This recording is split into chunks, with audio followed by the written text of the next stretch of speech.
الزام بھرے موسم سے الزام چرا کے. کالم نگار Syed Sardar Ahmad Pirzada, the first blind journalist of Pakistan. Email safsaf@life.com.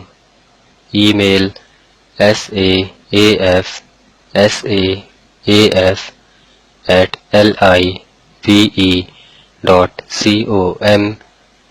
Web blog www.safsaf.blogspot.com. روزنامہ نوائے وقت مورخہ 15 اپریل 2016.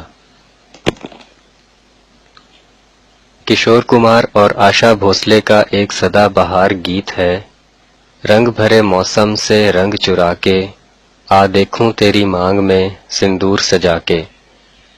اس خوبصورت گانے کو پاکستان کے تازہ سیاسی موسم کے تناظر میں تبدیل کر کے پڑھتے ہیں، یعنی الزام بھرے موسم سے الزام چرا کے آ دیکھوں تیری مانگ میں آف شور کمپنی سجا کے. آج کل کے سیاسی موسم کو الزامی موسم کہنے کی وجہ یہ ہے کہ ہر طرف ایک دوسرے پر آف شور کمپنیوں کے ذریعے دولت لوٹنے اور ٹیکس چرانے کے الزامات لگائے جا رہے ہیں. تھوڑے عرصے پہلے تک نامعلوم ذرائع سے دولت اکٹھی کرنے اور ٹیکس چرانے کی عادت رکھنے والے کو بددیانت کہا جاتا تھا، جس کی سزا قانون میں درج ہے. لیکن اب مالی بددیانتی کو سب اخلاقی جرم کہہ رہے ہیں.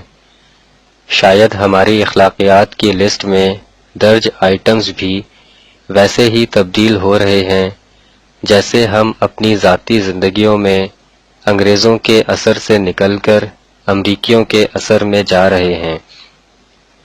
مثلاً چائے پینا انگریزوں کی روایت تھی. ہمارے گھروں اور دفتروں میں چائے پینے اور پلانے کا چلن عام تھا.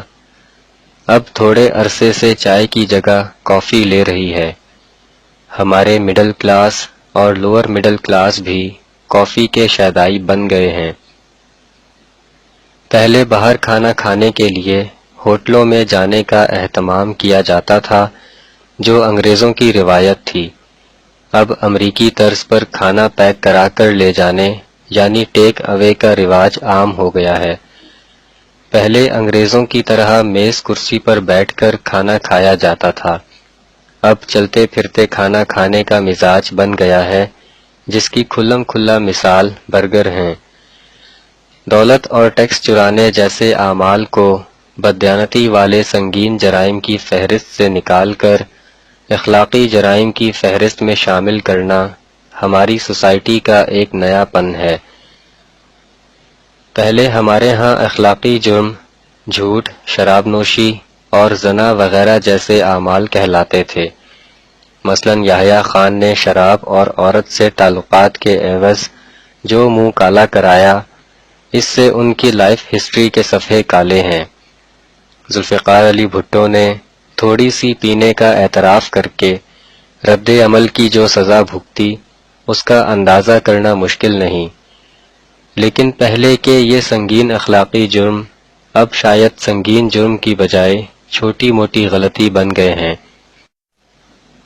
ورنہ مبینہ لبرل پرویز مشرف بھی اس حوالے سے کچھ نہ کچھ جواب دہ ہوتے، یا دھرنا مار عمران خان اپنی جوانی کی دیوانگی کے باعث سیتا وائٹ سے پیدا ہونے والی بچی، جسے ہماری پرانی اخلاقیات میں ناجائز اولاد کہا جاتا تھا، کے جرم سے بچ نہ پاتے، جس کی شرعی سزا دولت چرانے سے کہیں زیادہ ہے. مگر اب یہ سب کچھ ذاتی زندگی کہلاتی ہے.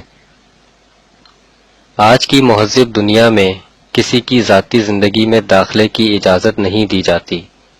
دوسروں کا کیا کہنا، مذہبی جماعتیں بھی ان سب باتوں کو نظر انداز کر کے صرف سیاست کر رہی ہیں.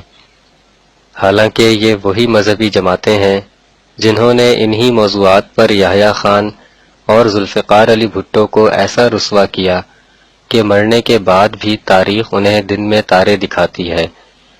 اخلاقی اور مالی کرپشن کے نخلستان میں سیاستدانوں کا نام سر فہرست آتا ہے، لیکن انہی کی برابر والی ہمسائیگی میں ایک اور قبیلہ آباد ہے جس کے کچھ بڑے بڑے پہلوان اسی طرح کی اخلاقی اور مالی کرپشن میں مبتلا ہیں، لیکن اپنے پیشے کی طاقت کے باعث خود بدنام ہونے کی بجائے دوسروں کو بدنام کرنے کا فریضہ سر انجام دیتے رہتے ہیں۔ اس قبیلے کے لوگوں کو صحافی یا میڈیا پرسنز کہا جاتا ہے۔ ہمارے ہاں اس وقت جتنے بھی مایہ ناز صحافی یا اینکرز موجود ہیں، ان میں سے بعض کی اعلانیہ آمدنی اور لائف اسٹائل آپس میں نہیں ملتے۔ جدید اور مہنگا لباس ان کا شوق ہے، قیمتی اور پرآسائش گھر ان کی ضرورت ہے، انٹرنیشنل تعلیم ان کے بچوں کا حق ہے، جبکہ ان کے انکم ٹیکس کے گوشوارے شاید انہیں لوور مڈل کلاس ظاہر کرتے ہوں۔ انہی بڑے صحافیوں میں سے چند چائے اور کافی سمیت سب کچھ پینے کو بنیادی انسانی آزادی سمجھتے ہیں۔ اگر اخلاقی اور مالی کرپشن کے ملزم سیاستدانوں کی جانچ پڑتال کی جا سکتی ہے تو اسی معاملے میں صحافیوں کو بھی چیک کرنا کیا ضروری نہیں ہے؟ اگر حقیقت کا کھوج لگانا شروع کریں تو نئی حقیقت کا پتہ چلتا ہے، وہ یہ کہ سیاستدانوں کے ایک دوسرے پر الزامات اور صحافیوں کے ان معاملات پر ٹاک شوز اور خبریں اصل معاملے تک پہنچنے یا معاملات کو درست کرنے کی بجائے اپنی اپنی بقا، شہرت اور مفاد کی لڑائیاں ہیں۔ ایسی صورتحال میں نہ پہلے کوئی ایشو ملک کے مفاد میں گیا اور نہ ہی آئندہ جانے کی توقع ہے۔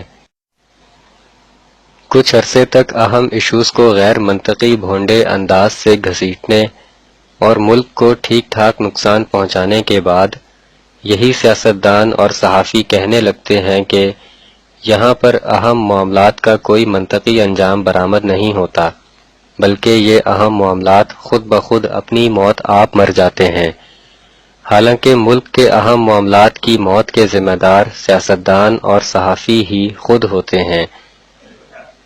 اس کا سبب یہی ہے کہ سیاستدان اور صحافی اہم ایشوز کو محض میڈیا ٹرائل یا سیاسی دکانداری کے لیے اٹھاتے ہیں۔ ہمارے ہاں کئی صحافی نہیں بلکہ سیاسی پارٹیوں کے خفیہ ورکر بن چکے ہیں، جو اپنی اپنی سیاسی پارٹی کے نقطہ نظر اور پالیسیوں کو درست قرار دے کر مخالف سیاسی جماعتوں کو رگڑتے ہیں۔ یہ ایک سنگین صحافتی جرم ہے، کیونکہ صحافی کو کسی سیاسی پارٹی کا ورکر نہیں بلکہ صرف صحافی ہونا چاہیے۔ دوسری طرف سیاستدان 1973 کے اس آئین کی پیداوار ہیں جو پارٹی پر شخصی قبضے، خاندانی سیاست اور امیر سے امیر تر ہونے کو تحفظ دیتا ہے۔ الزامات کی حالیہ قیامت خیزی سے قومی مفاد کو کون سے خطرات لاحق ہیں، اس پر نہ تو کوئی سیاستدان بات کر رہا ہے اور نہ ہی یہ کسی صحافی کے اہم سوالات میں سے ہے۔ مثلاً سی پیک کا منصوبہ پاکستان کے لیے اتنا ہی اہم ہے جتنا پاکستان کو اپنے تحفظ کے لیے ایٹمی طاقت بننا اہم تھا۔ سی پیک کا منصوبہ پاکستان کے دشمنوں کے لیے ویسا ہی ڈراؤنا خواب ہے جیسا پاکستان کا ایٹمی طاقت بننا تھا۔